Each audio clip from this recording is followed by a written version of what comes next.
Bismillah. Assalamualaikum warahmatullahi wabarakatuh. Ustadz, izin bertanya.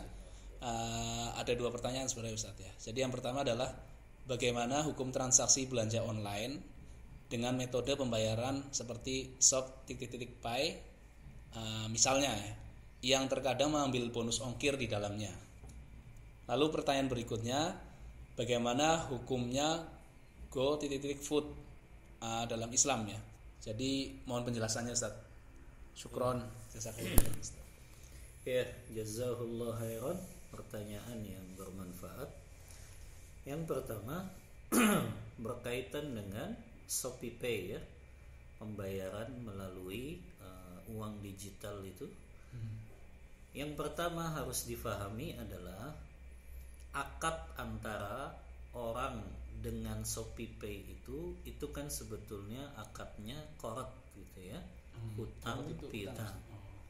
Jadi ketika antum deposit, katakanlah antum deposit 1 juta ke Shopee Pay tersebut, sejatinya Shopee Pay itu, pihak Shopee Pay itu berhutang kepada antum 1 juta.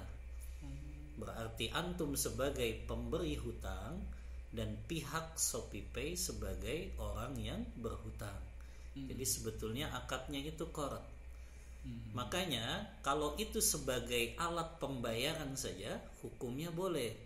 Tapi ketika ternyata di situ ada diskon, di situ ada gratis ongkir, yang berarti antum sebagai pihak pemberi hutang tidak boleh mendapatkan keuntungan atau manfaat sekecil apapun itu, karena antum sebagai pemberi hutang, sementara pihak Shopee Pay sebagai pihak yang berhutang. Dan sering ana sampaikan kaidah fikih yang disepakati oleh para ulama, kullu qardin jarra manfaatan fahuwa riba. Setiap pinjaman yang memberikan keuntungan kepada si pemberi pinjaman, maka itu jatuh dalam perbuatan riba. Jadi ketika orang itu menggunakan Shopee Pay sebagai alat pembayarannya yang sejatinya akadnya pinjaman, maka dia nggak boleh mendapat keuntungan sekecil apapun itu. Karena sejatinya dia pemberi pinjaman. Kaidah fikihnya tadi, setiap pinjaman nggak boleh mendatangkan manfaat atau keuntungan kepada si pemberi pinjaman. Kalau itu terjadi, maka itu jatuh dalam perbuatan riba. Maka kalau Shopee Pay tersebut ya memberikan diskon ya, memberikan potongan harga, termasuk memberikan ongkir dengan karena antum sudah meminjamkan uangnya kepada pihak Shopee Pay dengan cara deposit tadi, itu perkara yang diharamkan ya. Kecuali tadi ya, hanya sebagai pembayaran saja. Kalau dia sebagai alat pembayaran, tidak ada gratis ongkir, tidak ada diskon, tidak ada potongan harga, maka itu boleh sebagai alat pembayaran. Tapi yang jadi masalah ketika tadi ada gratis ongkir, ada potongan harga, atau ada diskon, yang itu akhirnya jatuhnya kepada riba. Karena sejatinya akadnya adalah al-qard, yaitu hutang piutang. Nah, ya, Ustaz. Artinya gini Ustaz ya, antara sumama dari Shopee Pay itu, kalau bayar pakai Shopee Pay diskon, kalau nggak bayar pakai Shopee Pay nggak diskon, itu maksudnya ya Ustaz ya? Iya. Nah, tapi kalau misalnya diskonnya itu di awal, baik bayar tunai atau COD atau Shopee Pay atau transfer, tetap diskon, itu masalah nggak Ustaz? Karena dia pakai Shopee Pay tetap Enggak. Enggak. Oh, dia enggak pakai Shopee Pay. Diskon di awal nggak masalah ya berarti ya? Memang Dia bayarnya tunai maksudnya?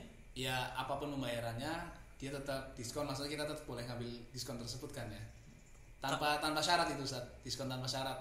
Oh, diskon tanpa syarat. Tapi dia pembayarannya pakai apa? Ya misalnya transfer, kan ada yang kayak gitu. Oh.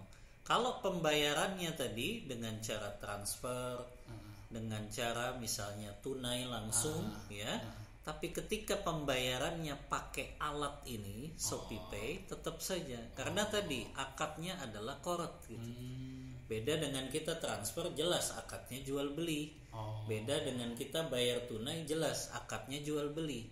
Tapi kenapa kok giliran Shopee Pay itu nggak boleh? Karena akadnya qard, pinjaman, iya. Dan kaidahnya tadi kan, kalau itu sebagai pinjaman, nggak boleh mendatangkan keuntungan kepada si pemberi pinjaman.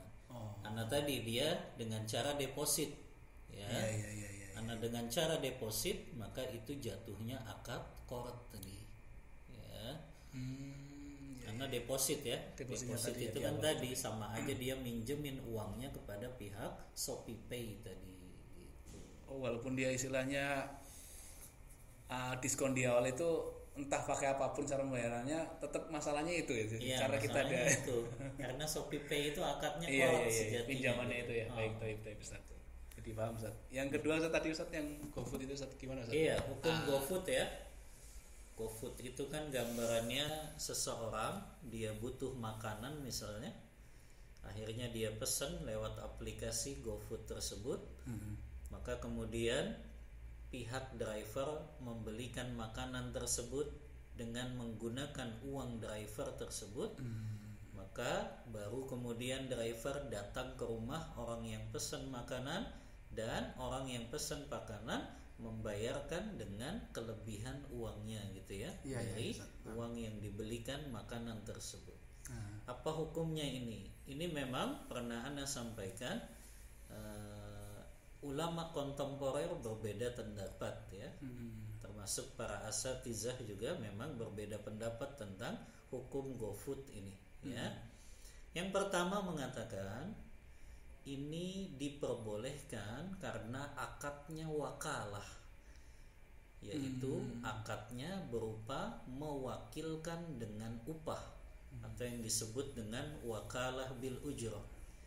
Jadi pihak pemesan itu sebagai orang yang minta diwakilkan, sementara pihak driver itu dari GoFood-nya dia sebagai wakilnya. Dan dia boleh mendapat upah dari pekerjaan yang diwakilkan kepadanya, itulah yang disebut akadnya wakalah bil ujrah. Ini kalau menurut pendapat pertama. Tapi pendapat yang kedua mengatakan nggak boleh hukumnya GoFood karena akadnya juga qard, pinjaman.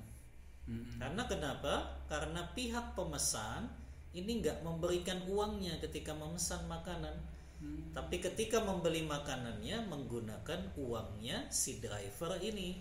Sama aja, si driver nalangin dulu ya pembayaran beli makanannya, baru nanti diganti oleh pihak yang memesannya. Jadi kalau menurut pendapat kedua akadnya qard, makanya nggak boleh si driver itu dibayar dengan kelebihan. Artinya harusnya dia dibayar sesuai dengan jumlah makanan yang dipesan saja biayanya, tidak ada kelebihan untuk si driver tersebut ya. Tapi wallahu a'lam ya, kalau Anda lebih memilih pendapat yang hati-hati, kalau memang tidak terlalu terdesak ya, tidak terlalu urgent ya, seperti kita misalnya urgent itu dulu ya di masa Covid yang memang kita susah untuk keluar, susah bayar tunai, yaitu mungkin bisa jadi keringanan untuk diperbolehkan.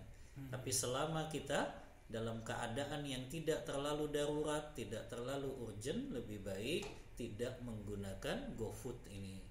Ya, lebih baik tidak menggunakan GoFood ini, kecuali antum bisa panggil drivernya dulu, kemudian antum kasih uangnya, baru nanti antum kasih upahnya setelah selesai.